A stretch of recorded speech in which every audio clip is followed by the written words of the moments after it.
Сәлеметсіңдер ме оқушылар? Қазақ тілі сабағы ғаламшар құпиялары. Сабақтың мақсаты қарсы мәндес сын есімдердің жасалу жолын меңгеру. Әуелі сабағымызды бастамас бұрын шаттық шеңберіне тұрып алайық. Әр оқушы өзін таныстырады. Мысалы, Тоғжан төзімді.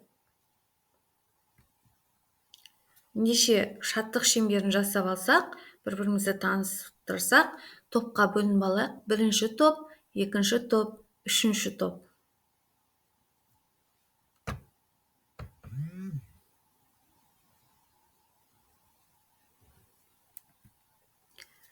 Бүгінгі жаңа сабағымыздың тақырыбы қарсы мәндес сын есімдер. Қарсы мәндес сын есім дегеніміз мағыналары бір-біріне қарама-қарсы сөздер. Мысалы, жарық, қараңғы, қалың, жұқа, алыс, жақын. Қарсы мәндес сын есімдер, олардың арасына сызықша қойылып жазылады екен. Ендеше, бүгінгі сабағымызды тереңірек түсіну үшін оқулықпен жұмыс жасаймыз. Білгенге маржан. Марс неге қызыл ғаламшар деп аталған? Қалай ойлайсыңдар, балалар? Марс неге қызыл ғаламшар деп аталған? Бұрын адамдар жердегі сияқты Марста да тіршілік бар деп болжаған. Алайда ғарыш зондтары олар ешқандай тіршілік іздерін таппады. Марс қызыл ғаламшар деп те аталады. Оның тастақ беті қызыл түсті тозан жауып тұрады. Ал жел тұрған кезде сол тозан көтеріледі де қызыл бұлтқа айналады. Марстағы жартастардың құрамында темір көп. Сол темір тотыққан кезде қызыл күрең түске енеді. Шындығында Марсты қызыл дегеннен гөрі қызыл күрең деген дұрысырақ. Шындығында біз адамдар жердегі сияқты ғарышта да, Марста да тіршілік бар деп ойладық. Бірақ Марста біз ойлағандай тіршілік жоқ екен. Енді біз осы мәтіннің ішіндегі өзімізге танысық сөздермен танысып өтейік. Сөздік жұмыс: зонд, аспан денелерін зерттеуге арналған құрылғы, аспап. Ғаламшар, күннің айналасында орбита жасай қозғалатын жер шарындағы үлкен аспан денелері планета екен. Енді бізге осы мәтін бойынша кері байланыс берейікші. Қосу бағанына ұнағанның барлығы жазылады осы мәтіндегі.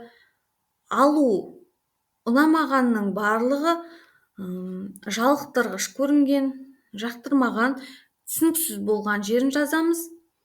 Қызықты деген жерге барлық қызықты фактілерді, осы проблема бойынша тағы нені білгісі келетінін, мұғалімге қоятын сұрағын жазып шығатын боламыз.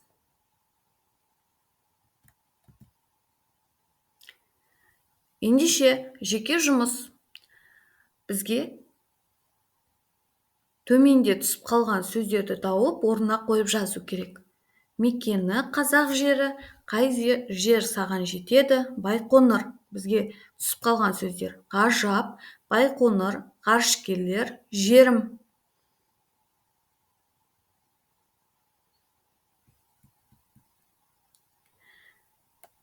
Тапсырманы орындап болсақ, кері байланыс нысанын дәлдейік.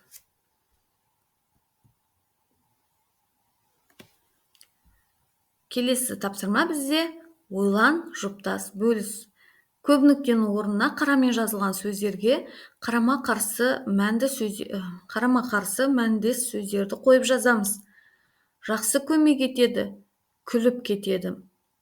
Ақылды мақтанса, істі тындырар, мақтанса, аяғын сындырар. Қарсы мәндес сөздерді тауып жазамыз.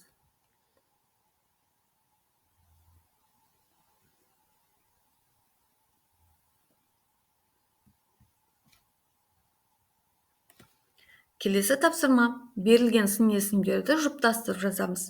Қымбат, арзан, аласа, биік, жарық, қараңғы, жуан, жіңішке, жақын, алыс, қою, сұйық.